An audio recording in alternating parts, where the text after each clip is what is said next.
Merry Christmas, everyone! It's me, Lloyd! And I'm here to say our Lloyd and Cinema Snob Christmas shirts are back for a limited time only over at our Bonfire store. And you can pick yours up by clicking the link in the description or in the comments. Get yours now before they're gone and I just use them to take a nap on. I'll be back later with a sneak peek at 911 Lone Star Season 3. Until then, let's cut to the snob wearing something stupid. Hey, this doesn't look stupid, and I in no way, shape, or form look like a deranged Easter bunny. He does too. He looks like a pink nightmare. Okay, fine, point taken. But like I'm really gonna be wearing something dignified when talking about Father Christmas is Back, one of the most awkward Christmas movies I've ever seen. Oh yeah, sure, that Home Sweet Home Alone is bad and all, but if it's a new movie you want for a bad Christmas movie party, look no further than this year's Netflix holiday film, Father Christmas is Back. The story about what happens when a dysfunctional family comes together for the holiday season in a Yorkshire mansion. And instead of going for Oscars like Spencer, they're going for food all over their faces. It took not one but two directors to bring us this fisheye lens sound effects comedy. Like Mick Davis, who directed last year's My Dad's Christmas Date. And a Charles Manson movie. That checks out. Technically a family movie, I guess. Plus Philippe Martinez, who sure brought us the Seagal direct-to-video movie General Commander, but also made one of Van Damme's most underrated movies, Wake of Death, which Mick Davis also co-wrote. See, they just needed Van Damme drilling holes in people's knees, and that could have saved this movie. Don't let the opening logo fool you. This is less Roma Netflix and more Fuller House Netflix. Look at the credits.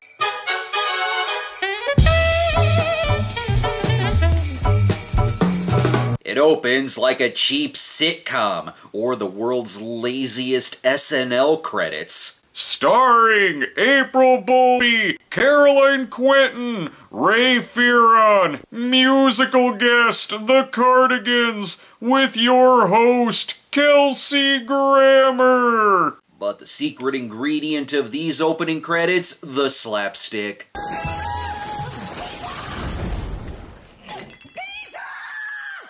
That's what you get for waiting until the last minute to put up your tree. The star will always be crooked. This is married couple Peter and Caroline, the perfect match of overacting and underacting. It was perfect! I don't want that toilet roll decorations. Let me help you. Just like Lucy and Ricky Gervais. Already, this movie is shot like a mockumentary sitcom, only it's not, it's just framed that way. Thank God Chris Marshall is here to tell you, yes, you should be watching Love Actually instead. I think that communication is really lacking in their relationship. Caroline, darling, which bag is it? Family on the left, Nightingale on the right. Right. Darling, my right or bed right? Why would it be the bed's right? Nothing surprising yet. This feels like the kind of movie where the kids will randomly have chocolate on their face, even though Mom is the most hyper one, because all parts, big and small, are awkward. Well, well, well, if it isn't the Virgin Mary. Oh, Alan. What a weird thing to say. Oh, she's playing the Virgin Mary in the Nativity play. God, I hope this turns out just like Last Ounce of Courage. I love you. Merry Christmas. This movie could use people blowing up. There is foreshadowing too. It's preparing for the movie's shit jokes by hanging toilet paper over a tree. Why don't we just stick this on top of the tree? 5 minutes in and that performance is already getting old. I shouldn't complain though, it's already action-packed. Can you hold that? I will. Thank you.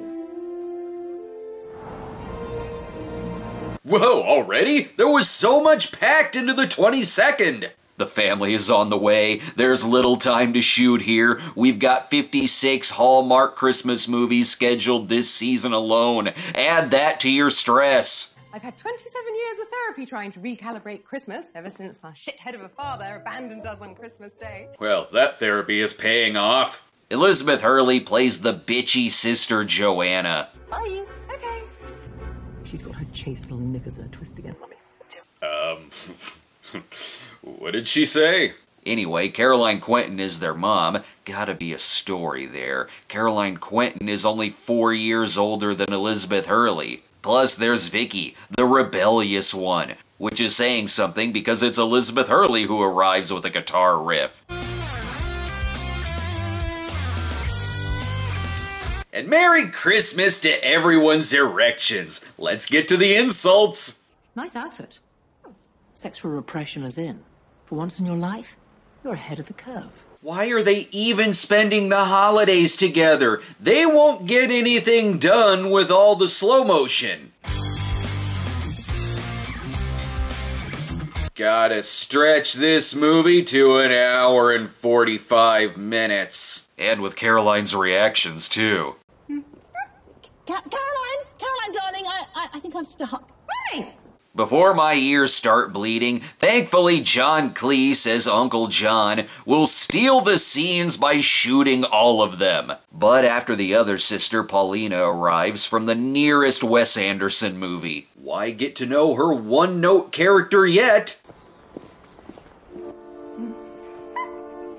When we're already running Caroline's one-note character into the ground. There, now John Cleese can storm the house like the opening scene of the Amityville Horror. Oh right, I forgot Felix, Joanna's boyfriend.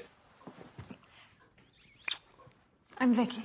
Who the other sister kisses and wants to bang in front of everyone, after Joanna screams at the children. It's my present in there. Okay, touch it again and I'll kill you.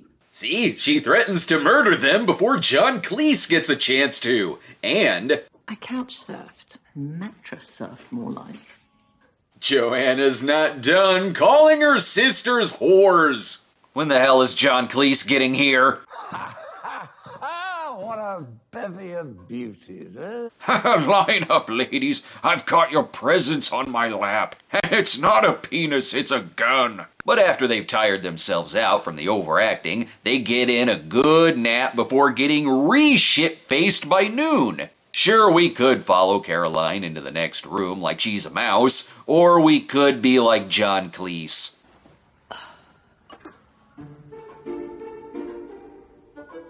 And continue to be on total not give a shit mode. Paulina's gimmick, by the way, saying she's writing a novel about the Beatles. I want to be left alone and write the ultimate dissertation about the greatest rock band in the history of the world. Yeah, all it says is all work and no play makes John a beautiful boy. Now let's get on with the schedule.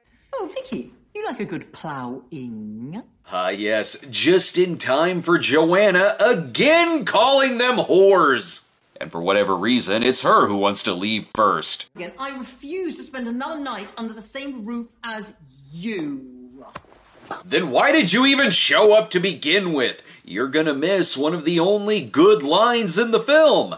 I have dedicated my life to John, Paul, George and Ringo. Even the Beatles didn't dedicate their lives to the Beatles. Okay, that was pretty good. Too bad the rest of the scene is like this. Would you like a plate? I'm not hungry. Why is this movie gross? And yes, even when they say their dad, Father Christmas, is coming back, in case you were confused about the title, they do so with food all over their faces and stuffing it with even more food. Coming up next, Kelsey Grammer dresses like Santa and a cow takes a shit. Capture the color of Christmas this year on fresh Kodak film. I got it! I got it! Kodak wishes you some merry, merry pictures. We are 22 minutes in, and finally Father Christmas is back. Oh no? By George, this calls for more wine. Is it who I think it is? No way.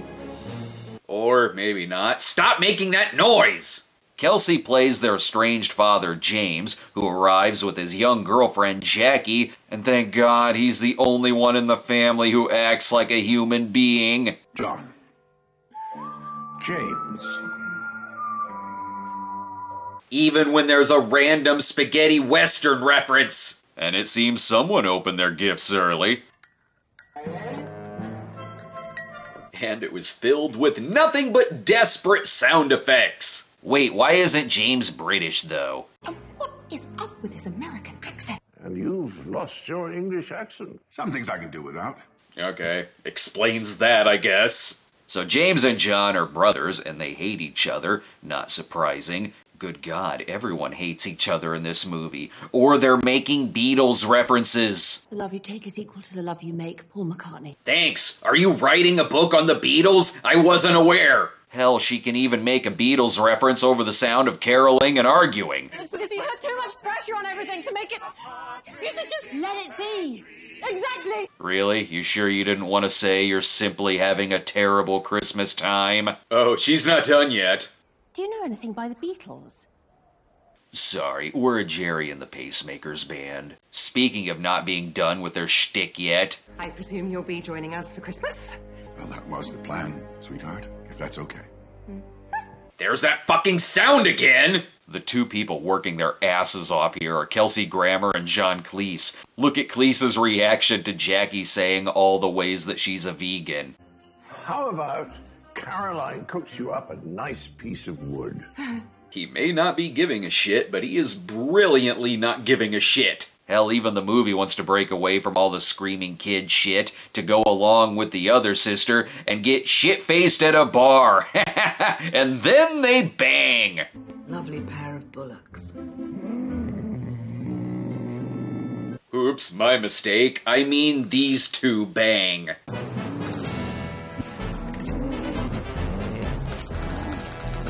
What in God's name is happening? But back to the other two. There, and now they bang. I don't even know why she's setting the table. This family's just gonna mess it up anyway and still make Beatles references. Good night. Golden slumbers. I don't know why, but I'm also pissed that she hasn't said she's a paperback writer. Plus, she's gotta make sure Dad and his girlfriend aren't doing it. Good night. Night. Night. By putting that noise in her head, and this noise.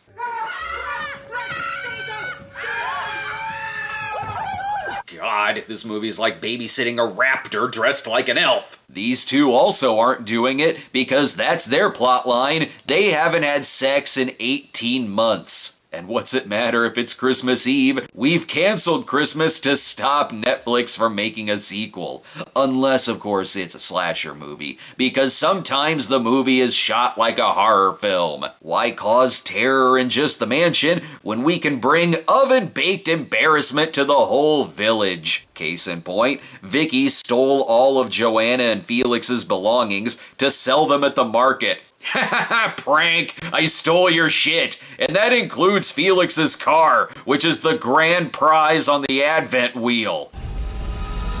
That's my rose! Second place gets the sound effects box. No joke, Felix spends a shitload of money trying to win his own car back. Because that's way easier than just saying, hey, my car was stolen. You can't use it as a prize in your game. Third place, however, is a drunk Santa and a shit joke. What do you propose we do about it? Please tell me that was chocolate on the kids' faces at the beginning. On the plus side, Kelsey Grammer is charming at everything he does, so of course he's a charming as hell Santa. Can we stick with this and not the Felix car plot? Just one more, please, one more. You don't know, Felix, don't you think someone else should have a go? It's his car! Every once in a while, a better movie makes a slight appearance, like this scene with Kelsey Grammer bonding with his granddaughter, and there's genuine heart in his performance, when he gives her a pep talk about going on stage for the nativity, and then he shows tears when he's talking about his own kids. You have to hide it away somewhere so that you don't feel sad anymore.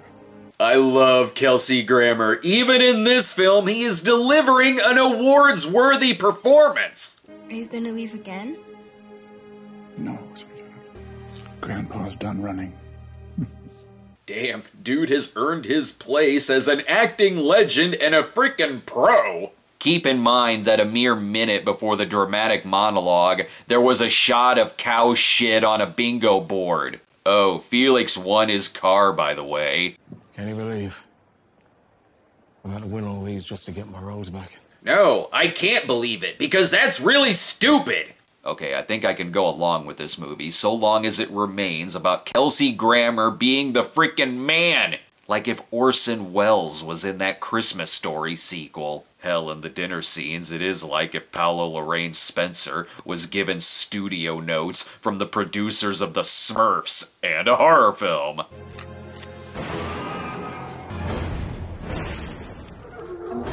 So what, is it gonna come to life and have sex with her? My God, could this day get any worse? I want you to know that I had to have a shower with cold water. This movie is as relatable as a golden bidet that shoots chocolate. What are they doing? The food is still on the table. How can that be when immediately a fight starts to happen? I propose a duel. Yes, let's all go with the best characters in the movie, but edit it awkwardly. Could have just shown them getting up at once, but whatever. Just put in slow motion and kill more time by making silly gestures. God forbid this movie is short. Try as you might, movie, you cannot embarrass Kelsey Grammer and John Cleese, even by throwing water on him. And again, despite that, Kelsey is still going for that Oscar. You make me want to live forever. So as long as I do, I'd like you beside me.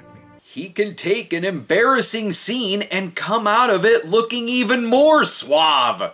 The funniest thing about the movie is him being in a completely different film than everyone else. They're in what feels like a sophomoric comedy about a horny frat boy Santa. He's in a hard drama about remorse and forgiveness. I was dangerously close to inflicting some irreparable harm. Leaving was the right thing to do, at least at the time. Oh, goddamn. Maybe we should up our game and not mug so much. Here, let's go to the pub and get drunk. That'll mellow things out a bit, and the half-assed twists can start. I need to tell you something. You're a lesbian.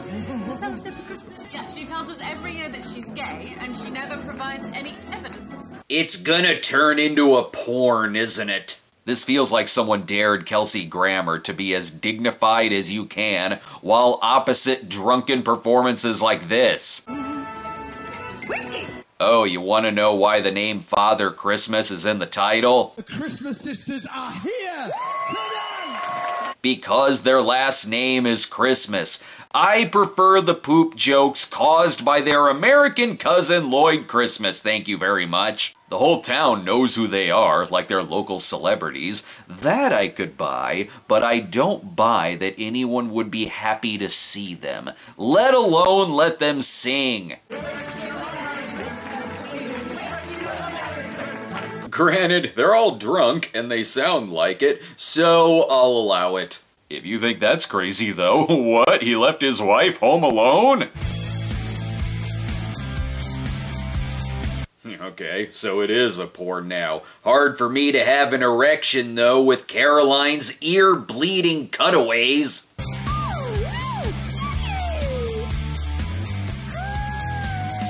Can someone die, please? Wait, what is happening now? Oh, she's not dead. Father Christmas spares no one in this hell. Wow, we all laughed when she was holding the cord. Who knew she'd actually plug it in? With the power out in the house, we gotta eat all this food the only way we know how. Smear it all over our faces and say stupid shit to the camera. I think it's time we bring in Lloyd to spotlight a more superior TV program. And now it's time for a sneak peek at the upcoming Season 3 of 911 Lone Star.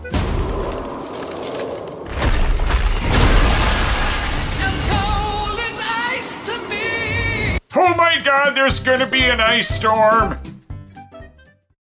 Sure, they could use this whole lights going out thing as an excuse to finally go to sleep, but being dramatic about it works just as well. Will there ever be electricity again?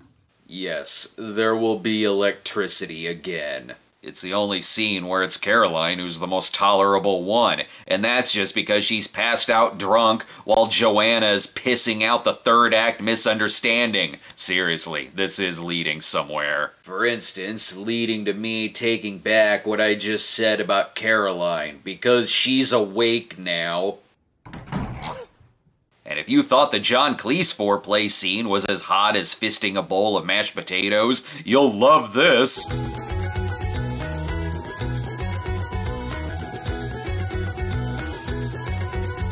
Does this movie even know what sex is? No. Oh, thank God. Well, that does it. Sorry, penis. Oh, relax, people. It's Christmas. I'll get a new dick. While he's also squeezing out a third act misunderstanding, here's where the plot gets almost as dumb as the car auction scene. He finds Joanna's pregnancy test in the trash, immediately assumes it's his wife's, and goes insane. I've been made a cuckold. Just like Joseph said before the birth of our Savior. This is escalating fast. Not only does he think his wife is pregnant, but since they hadn't had sex in 18 months, that must mean she cheated on him, and he doesn't ask her about this at all, he just assumes the worst. I think he was just looking for an excuse to storm out of the house and go the full Willem Dafoe.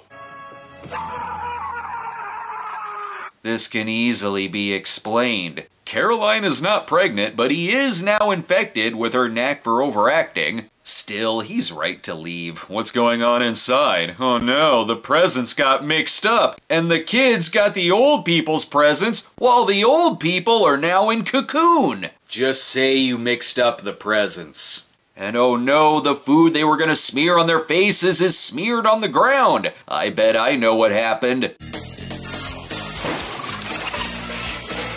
The movie switches over to a much better comedy. All these misunderstandings will be sorted out once Caroline finds the pregnancy test.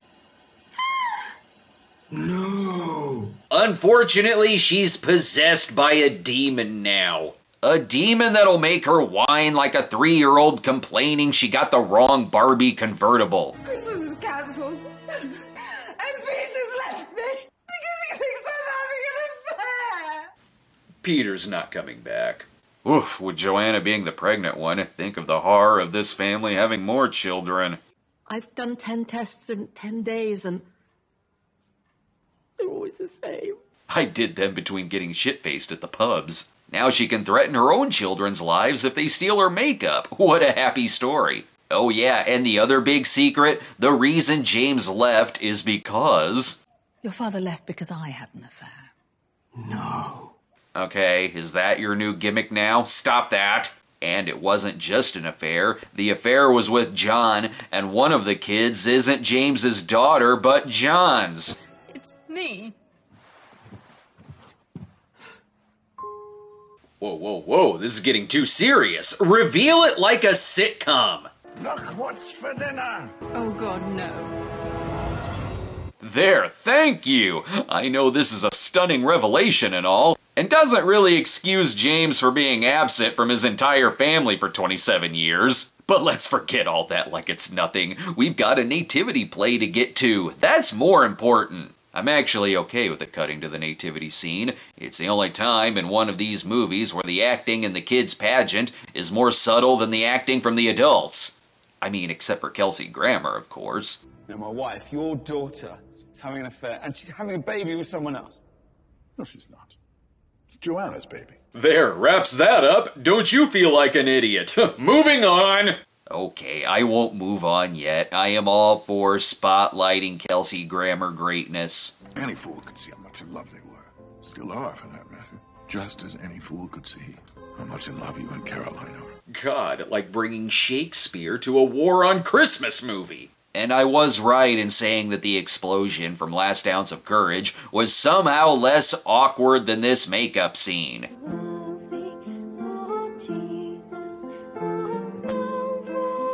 Why is it filmed so close? Who needs to talk more about pregnancies and surprise fathers when there's all this delicious food? We can resolve the whole new dad thing. Would 30 years of pocket money help? With cold, hard cash. By the way, I think this may be my favorite of the twists. I just wish it would have snowed. Leave it with me. The name's not Christmas for nothing. Cute. It's not like he has the power to make it snow. Wait, what? It's snowing? How? How did he do that? Is he actually Santa Claus? Is he Old Man Winter? No. As much as I wanted this to end before, I don't want it to now. Does Kelsey Grammer have magic powers? I bet I know what he's gonna say about this trip once he gets back to America. It was a hellhole!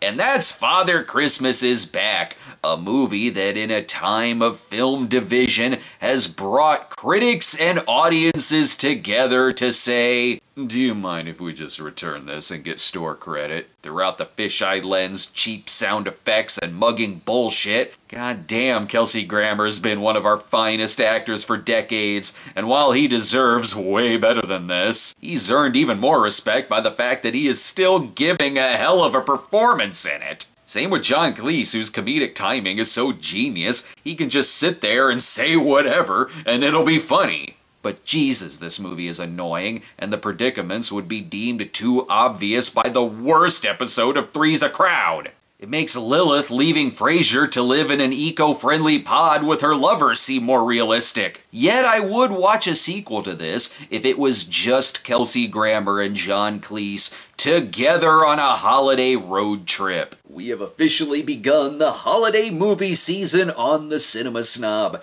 Coming up next, it's not a Christmas Kiss or a Christmas Kiss 2, but it is another movie about a kiss in an elevator because that's a genre. Looks very nourishing. And there's always oats down at the stables.